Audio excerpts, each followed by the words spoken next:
Welcome to another episode of Conversations for Financial Professionals, where we are shaping the next generation of financial advice. And I got a real treat. Half the BLX internship program team is here. Chloe Moore and Luis Rosa.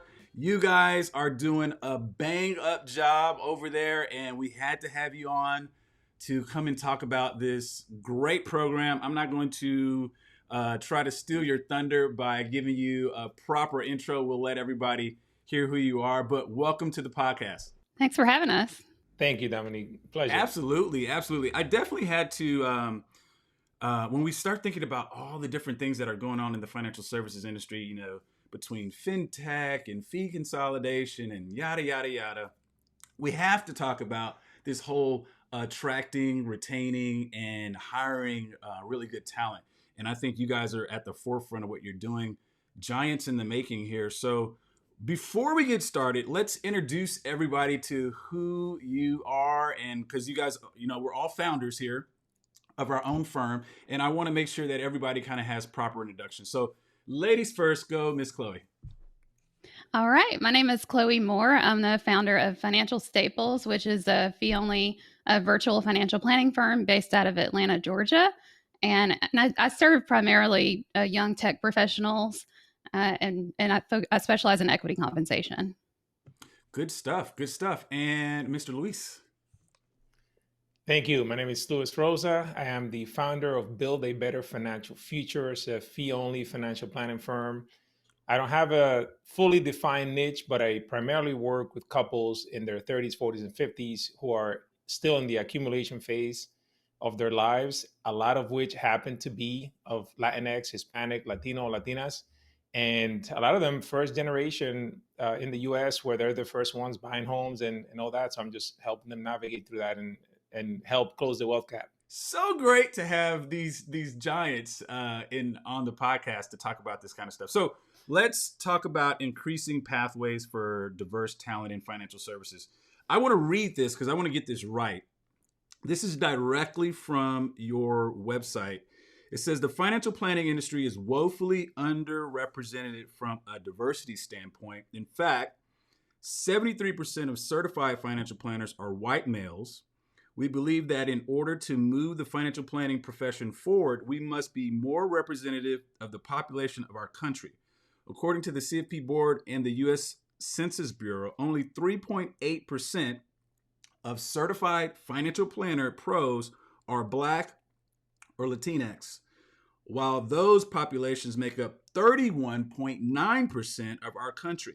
And it is projected that by 2045, the United States will be a minority majority. This is the future of our profession. My question is, and I will let Ms. Chloe tackle this first, what effect is the BLX internship program trying to have on this particular situation?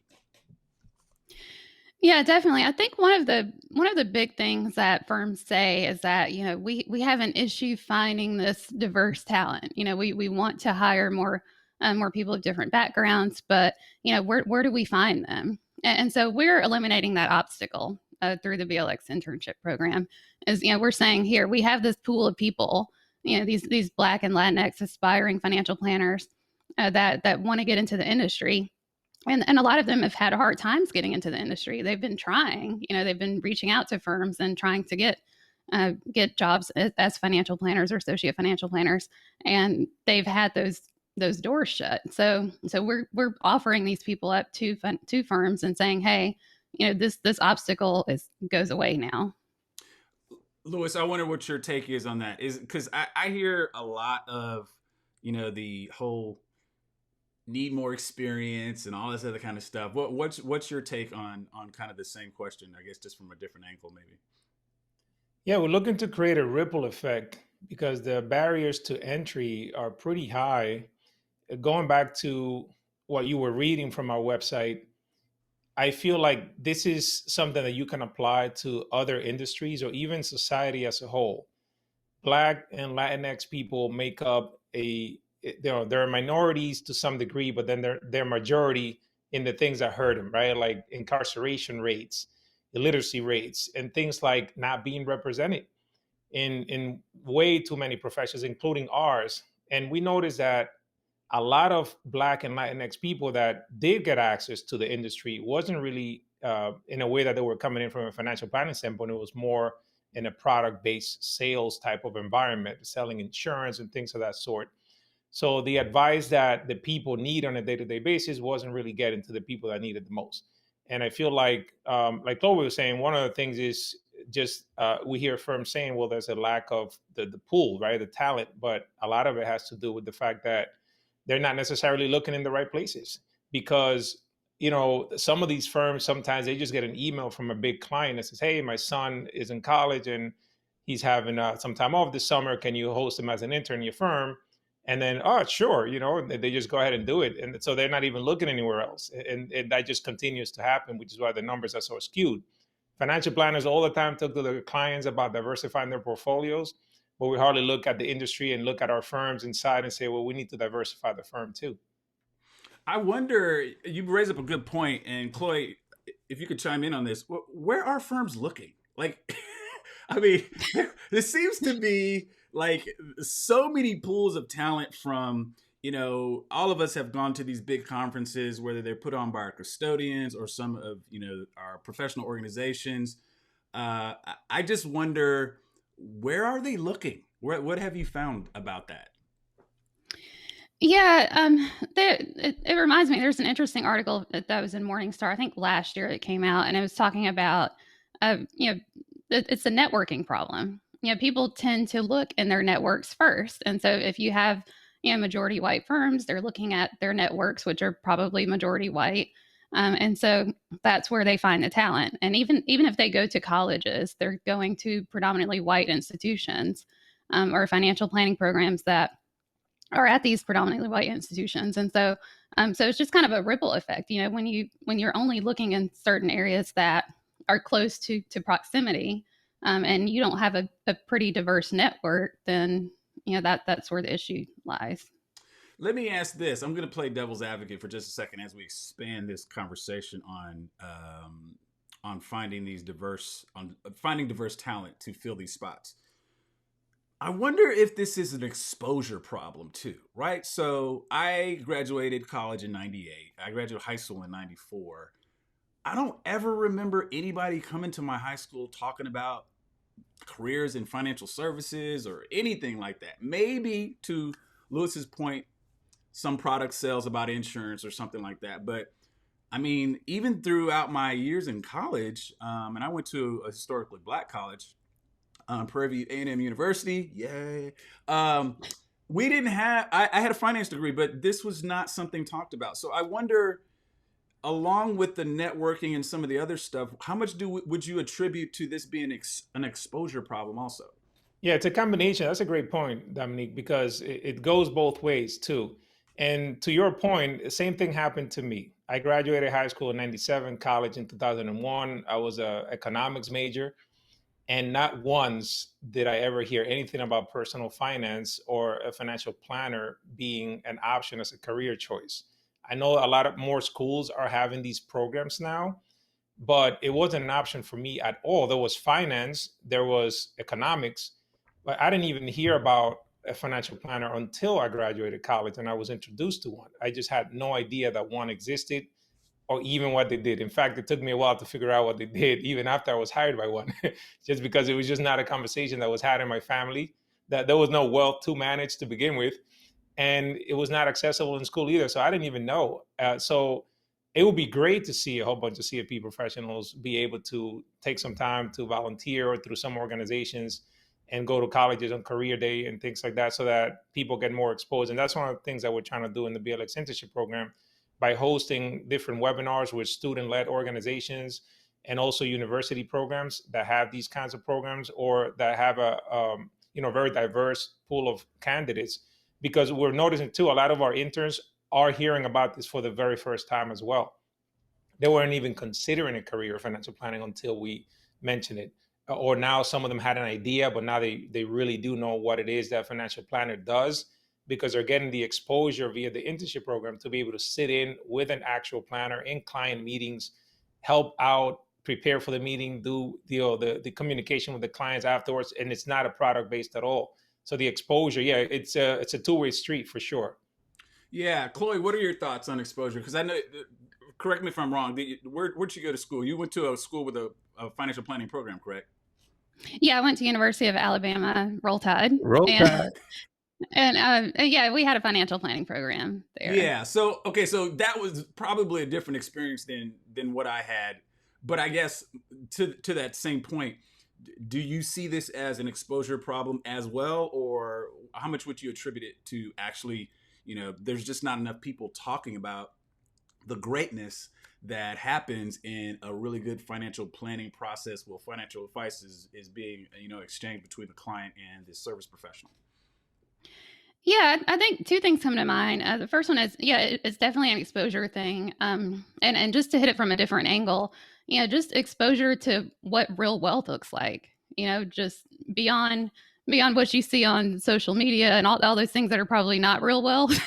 When you, we've all worked in the industry for a pretty long time. And it's like when you start to be around people who have real wealth, you see that they've seen their parents have a financial advisor. They've grown up with that exposure to our industry in general, and just kind of and seeing just other professionals, like hiring other professionals and having long-term relationships with other professionals in the financial services industry. So just I think that's part of it too. Like we typically don't underrepresented groups. We don't grow up with that kind of exposure through our parents or through our communities, and seeing that as an option.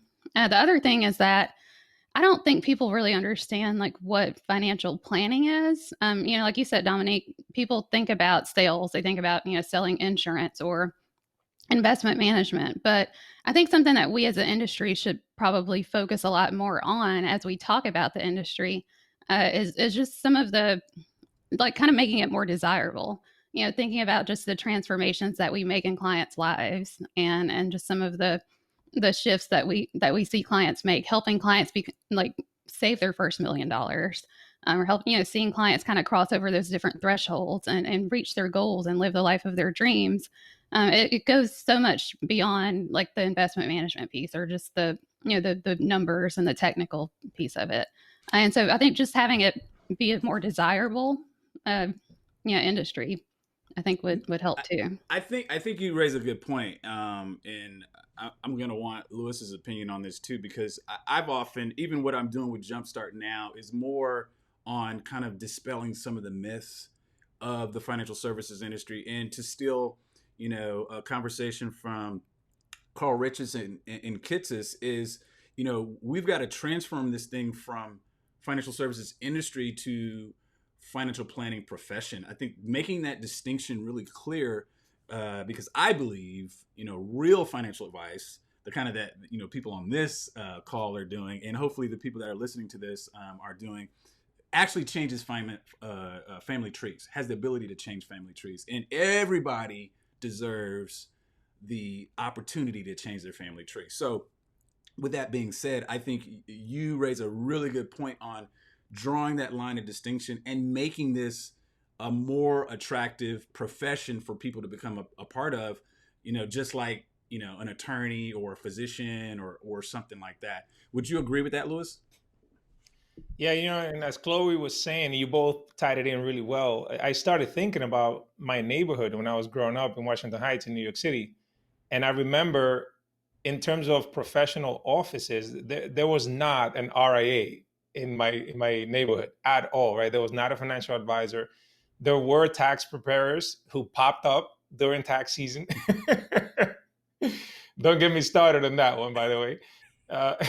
And you see the doctors and lawyers' offices, right? But there were no financial planners. So that's the other exposure problem too. They say, right, you can't be what you cannot see. Like I never saw me advertised to be a financial planner. There's also no clear defined path to get into what hopefully becomes a profession one day. If you want to be a lawyer or a doctor, you know exactly what you need to do. You got to go to pre-law, pre-med, the exams, right? And then what you do afterwards to choose a specialty, et cetera. There's no clearly defined path to become a financial planner. There's so many different avenues to go in. And unfortunately for Black and LATINX people, it's usually through sales, right? Or some sort of supportive administrative role. And a lot of companies don't necessarily then make it where you would want to stay in the profession either, because at some point it becomes where there's no like clearly defined upward path for you, mobility within the firm either. Like maybe you get hired and you're a planner, you might get a base salary plus some cut on whatever you bring in, but then do you become a partner? Is there equity? Like uh, I think firms need to really look into that very deeply, especially as they look at succession planning in the future. There's got to be some clearly defined path so that people are interested in staying in as well once they do make it. No, I would agree. I think that's a good segue to this next point I wanted to bring up and definitely draw into the conversation, which is this whole notion around attracting, hiring, and retaining the best talent. I'm old enough to remember the throes of 2008, and a couple of us, so we've seen this. We've been around a little while, and I think although we had diverse talent that existed in the industry at that point in time, I don't know that we were set up as well to survive the market downturn as others. Let's put it that way. So I'm wondering what you guys have in store for the BLX internship, and just maybe some thoughts that you have for the industry around not just attracting and hiring talent, but keeping them on board, almost to the point that you said, Louis, about this career track, a path that makes sense, that people can see themselves being in this career 5, 10, 15, how many ever years down the road, and they don't have to own their own firm if they don't want to. Could you speak to that just a little bit, and then we'll pass it to Ms. Chloe? Yeah, that's a great point, because one thing I've seen is that a lot of planners get in, they start working for another firm, but then they reach a point where there's like, all right, there's nowhere else for me to go. And the only other option is to then launch their own firm. Now, which it's not for everybody. Like my case in point, I never sat here, even 2 years ago, I never sat down and said, oh yeah, my dream is to own my own RIA.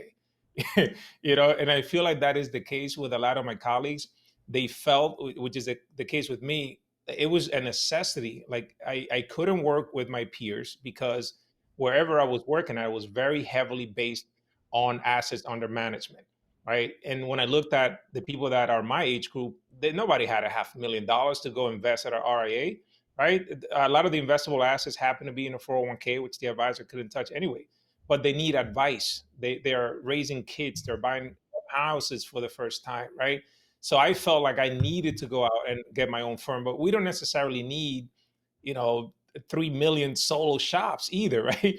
Plus, not everybody's interested in that. There's a lot that comes along with running your own firm and being the one that wears all the hats. Not everybody wants that. So if we get it similar to, I would say, like doctors' practices do it, law firms do it, right? Associates, like they get a chance to become partners. There's got to be a more clearly defined track within the firms themselves so that people can stay in. And there's got to be something in it for them so that they don't just plateau too quickly and then just get, at a point where they just decide to go on their own and just leave the profession altogether. Chloe, what are you thinking about ideas for retaining this talent, for allowing this profession to blossom and grow in, I would say, reach, or at least allow other people to identify with, oh, somebody looks like me. I might want to go talk to them.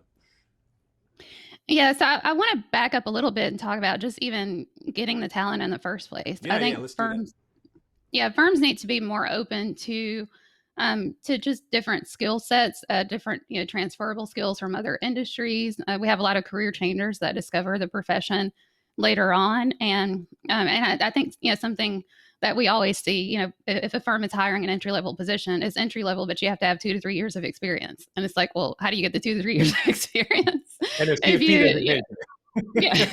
The $64,000 question, as we like to say. Yeah. And also, I think firms, a lot of times they want someone to go to a financial planning program, which are, again, at PWIs, and you have to kind of know that exists in order to get into that program. So just being open to having someone, kind of learn on the job and learn, maybe have some kind of background and maybe take some courses towards the CFP, but just being open to someone who maybe comes from a tax background or comes from insurance or comes from somewhere else where they have some transferable skills, and focus a lot more on the the work ethic and the grit and those things that are kind of intangible. Are you ready to serve others with your unique talents through a career in financial services? JUMPSTART is the first international community built to help you become a next generation financial professional.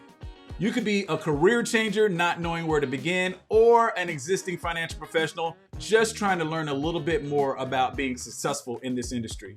In either case, JUMPSTART is here for you. Inside this community, you'll receive mentorship and coaching, along with opportunities to build your network so that you can find your place inside financial services. You'll get an opportunity to participate in discussions, learn from others, and attend live events. JUMPSTART is all about helping good people find great opportunities to do just that. Let this community help you find your path into this great profession. Join us for free by visiting www.jumpstartcoachinglab.com. Now let's get back to the conversation.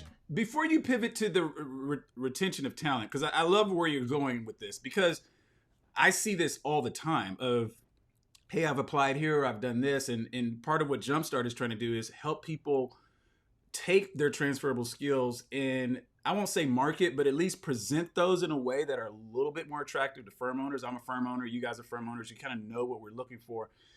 Maybe kind of give some rationale behind why maybe firm owners see such a risk, if that's the way that you think that they're the reason why they're not hiring these people. I honestly, I don't even think it's a risk thing. It's just the path of least resistance. It's like, it's easier to find someone who knows all of the technical stuff, and somehow, firms think they can teach them all of the soft skills or all of the other skills that they need to know, like the communication or, just the work ethic and all those things. But I think of it kind of the opposite way. It's like, I can teach you all the technical stuff. Like I have that, like, and I can teach anybody that stuff, but I can't teach you all of the, the different skills that you just kind of have, that are kind of innate and just kind of natural to you, that are required to really have longevity in this industry. Yeah. There's people that have all the technical skills, but they can't get in front of a client. Yeah. Bedside manner is what I like to call it. Yeah. Yeah. So what are your thoughts on retention though? So how do we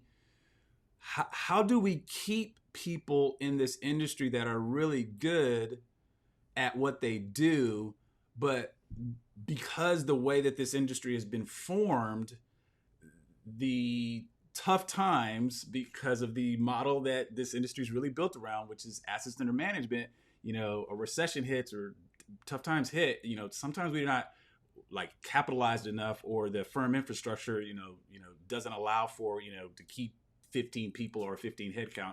What are some of your thoughts around retention? Yeah. I mean, that's the $64 million question. We got a couple in this conversation, right? Yeah, but I think, as far as larger firms that actually have the resources, to create career paths, like they just have to focus more on that DEI, diversity, equity, and inclusion, and think about, what kind of culture are they creating as a firm. Of course, it's always hard being the first or the only one to get yourself in the door, but hopefully as firms start to think about attracting that talent and retaining that talent, they, as they move those Black and brown employees up the ranks, then that employee can bring other people behind them and kind of create that pipeline over time. Yeah, I think that's good. I think it sets up excellently for what I want to ask next is, what are some of the strategies you guys are using, or maybe don't mind sharing, inside of this program, this internship, that is exposing firm owners to the type of talent that we've been talking about at a pretty low risk. I mean, I would say no risk, at least in my opinion, but everybody's a little different. Talk about what you guys are doing in this program, and just kind of let us know what the program is and how people are benefiting from it, as not only firm owners, but of course the people that are participating in the program. Yeah. So there's a couple of things that we're doing. It's not just a pure matching service. We do aim to, as we continue to grow, we aim to have more content. So for this year, we did have a DEI training session for the firms. And we've also, throughout the summer, we've been doing training sessions for the participating interns. And so over time, as we evolve with the program, in the fall, what we want to do in advance of our uh, application session is to basically work on some interview skills, communication skills, resume writing skills. Just kind of educating the aspiring financial planners about the profession. So doing some of that legwork on the front end so they can present their best selves to these firms. And so we want to do a lot of work on helping to develop the candidates that are participating in the program, and then also help the firms, with providing those DEI resources where we can. Yeah, Lewis, I wonder if you can speak to maybe how you guys are sourcing, uh, maybe it's just feedback on how you're using some of the strategies for building this program. Like, what are the building blocks that are going into what you guys think people need to know, whether they're a firm owner or a participant in the program? Yeah, feedback is definitely a key word. I mean, this is our first year, so we have great intention behind it, right? A lot of help, a lot of people have volunteered, and we keep perfecting the systems as we go, right? But like Chloe was saying, we're doing a lot also on the back end so that firms can be more open minded to career changes as well, or even students that perhaps didn't major in financial planning. So a lot of the trainings we're doing are right, like resume building, also interview prep, as well as getting very well versed in what the industry is like, the different fee structures, talking about the different models like RIAs, broker dealers, fee only, all of that stuff, so that they do have a very good idea by the time that they get to work with these firms, and then hopefully learn even more as they're inside of the firm, right? We also have like Money Guy Pro was gracious enough to give us access for our interns for them to sign up for the program, and they can use Money Guy Pro, also go through their online university and learn about the program inside out. So hopefully that gives them a better idea, even if the firm doesn't use Money Guy Pro, but at least they know what a financial planning software does, what it looks like, and they can always transfer those skills. So we continue to grow. We're in the process of creating a 501c3. So eventually, as when that happens and we get some funding, we can then create even more opportunities and more trainings for the candidates as well, and scholarships. And NAFA as well, National Association of Personal Financial Advisors, has been excellent with their support, and they're offering a ton of resources to our interns as well. So, like Chloe was saying, it's not just a matching system. This is really like helping firms get talent. Studies have shown that a more diverse pool of employees also is better for your bottom line. And I want firms to also be open-minded because, like you were saying, Dominique, the traditional AUM model can also be paired with fees for planning itself so that you could attract younger people and more diverse people that perhaps don't have as much money. But at the end of the day, I understand you're running a firm, so it has to be profitable. But these new candidates can also give you a department that you never had before. Maybe you have a young millennial that could start working for your firm and start focusing on student loan restructure. And that's something that you can offer to, say, your clients' kids. A lot of advisors don't have a relationship with the clients' kids. And when the parents die, the AUM doesn't stay with them because you just never had that relationship, right? This is another way that firms can retain some of that AUM that they love so much, right? So it's a win-win all around. No, I love the way that you've kind of deposited that into the conversation, because I think firm owners have to be creative, right? Yes, we understand the bottom line, understand you got to keep the lights on, yada yada yada. But at the same time, if you've got somebody that's 15, 20 years younger than you that understands the vernacular of social media, although they may not be ready to face a client and do financial plans, they can definitely help you shape up your social media presence, right? Because that's a more of a native language for people, let's say, that are younger and coming out of school right now. So I think there's a lot of ways that firm owners, if they chose to be more creative, that they could realize the value in looking at more diverse and or younger talent when it comes to this industry. What maybe some can you share maybe some of the feedback of the firms that have participated, if they've seen things like that, or maybe other things that are, let's call it tangential to the financial planning process, but still valuable to the firm? Yeah, I mean, I can speak from experience, just myself. I'm on my second intern now, and I had one before we started the program, and now another one with the program. And yeah, it's a junior in college. Like, I'm already in my 40s. I'm not up on the latest things, and they've been able to help me with my process as a sole owner, creating templates for client meetings. Things that a lot of the truthfully, I was just winging, right? And they have helped me tremendously, like create a process of softwares that I never even heard of that were not designed for financial planning that could be used in my process as far as like keeping track of the meetings, things like that. So I've been like, wow, this is amazing. What else don't I know? No, that's great. That's great. Chloe, did you have any feedback you want to share that from firm owners or maybe even participants? Let's talk about the other side of the table from the program. Yeah, I want to give a shout out to one of our participating firms, Abacus Wealth Partners, and they took on five interns over the summer, and I want to say they were all career changers, Wow. and so yeah, and they've done an amazing job just helping kind of facilitate the internship program. They've brought in webinars and had other financial planners, Black and Brown, LGBTQ, kind of talk about the different parts of the industry. And also they're working on a really cool project that, and I'm not sure where it initiated, but they're working on a survey to figure out how to serve more Black women in financial services. And so so that's something that two of the interns are working on, and Abacus is supporting them in those efforts. And they're doing research right now through surveys with financial planners who work with Black clients, and then also with Black women. To see kind of where's that disconnect and how can we better serve more minority clients. And so there's a lot of cool things that can come from just having more diverse perspectives in your firm. No, I would echo that 1,000%. I just think it's one of those things where you have to be intentional about wanting to change, and not just staying with the status quo because it's either comfortable or if it's the Staples Easy button. No pun intended on your firm name, Chloe.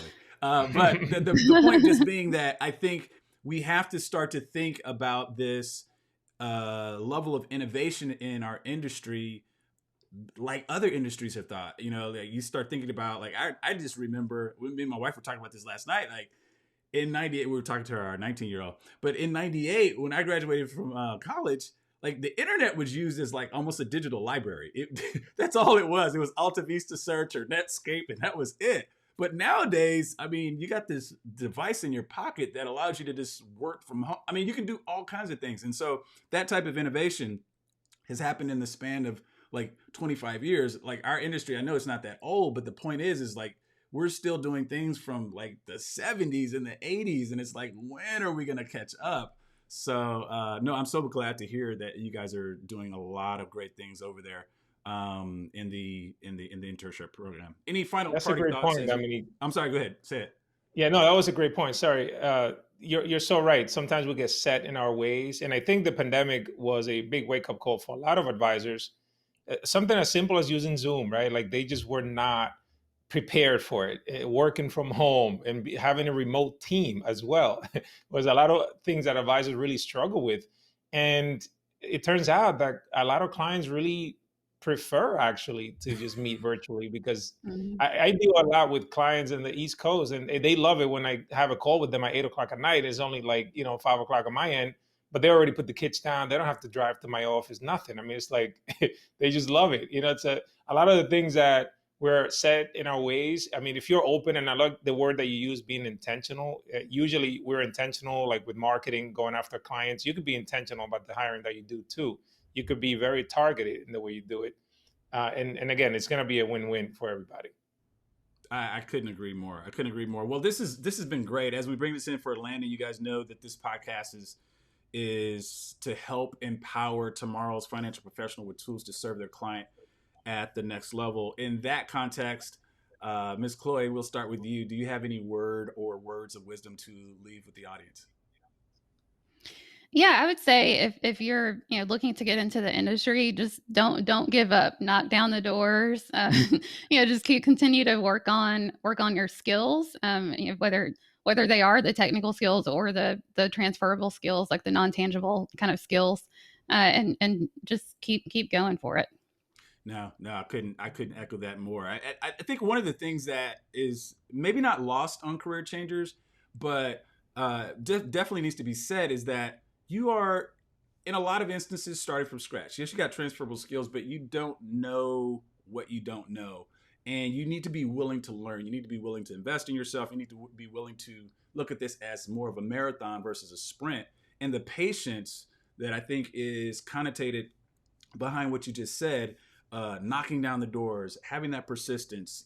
I've talked to career changers that, they've connected with people on LinkedIn, gone on these mock interviews, asked people. They were just doing stuff. They were knocking on the door, if you will, of opportunity until it flung open. So I love that you say that. Louis, same question for you, my friend. Yeah, I think networking is huge. Like Chloe had mentioned about firms networking, I think individuals, especially looking to get into this career path, should be networking because there are so many things that you don't know. Like you were saying, Dominique, you don't know what you don't know. And that has happened to me. I've made so many different connections on Twitter, LinkedIn, attending virtual conferences, in-person conferences when before the pandemic. And you meet so many people. And eventually I remember like I started forming study groups with certain people, like Chloe, for example. We met at a conference. And then it's just like the amount of things that she has shared with me that has helped me individually to grow, it's amazing. Like I probably would have never even bumped into it had I not had the relationship with it, So be sure to network. There might be people that already did what you're trying to accomplish, and they might save you some time and some headaches just by saying, hey, go this way instead of this way. Or here's what I used to land my first job, whatever, So definitely be out there, join groups like industry groups, look at Financial Planning Association, XY Planet Network. There's a lot of information. NAPFA, like a lot of study groups as well for students. If you want to join as a student, even it's not free necessarily, but it's not too expensive either. So be involved in the industry as well, without a doubt. Yeah. I'll add to that quickly. I just think there are certain parts of our industry that they see each other as competition. But once you kind of figure out your lane and you get into certain circles in our industry, we are all very open and we all have that abundance mentality. We want to help each other out. Most of my friends that are financial planners, we all have our own firms, but we refer each other business. We help each other grow. So it's not about just kind of helping ourselves. We really do want to see each other succeed. No, I think that's a really, really good point, place to put a pin in it, because most of the people that are doing this job really well, especially the people that that we're talking about right now in some of our friend circles that we know, this is all about giving. Like I think most of if you look at the word financial services professional, it's service in there, right? So serve it. You're trying to give. So I think most people are of that ilk. And that is definitely true of you two individuals. And thank you for sharing your time and your expertise and what you're doing with the internship program. I'll do all I can to support and help, because I think the more the merrier when it comes to getting diverse talent into this industry. So thank you both. Thank you. Thank you.